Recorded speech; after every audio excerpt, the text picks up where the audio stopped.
equipos, ¿verdad? Vamos a hacer dos equipos. No sé si llevan a ver las fotos que se envió en MA.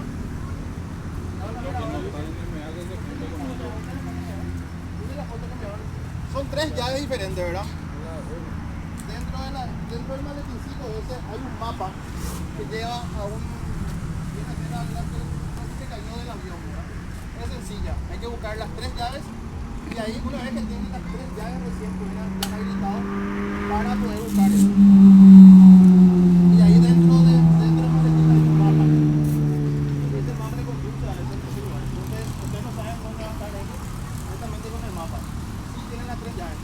Al terminar tienen que devolver el maletín con las tres llaves adentro. Y ahí recién vamos a hacer como ganador realmente. No sé si hay alguna duda o algo por el estilo. El maletín está uno en SQV y otro está más allá adentro. No, eso es el resguardo de ustedes. Un maletín acá está en SQV y el otro está, ¿qué color tiene allá en el fondo? ¿Dónde hay que tener? Azul está en el fondo y rojo está acá en el SQV.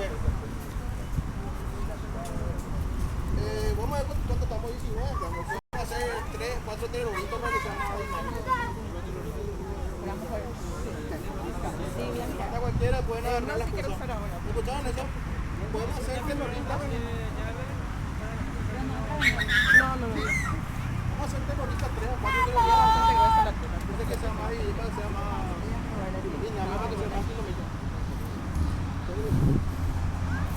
¿Está bien?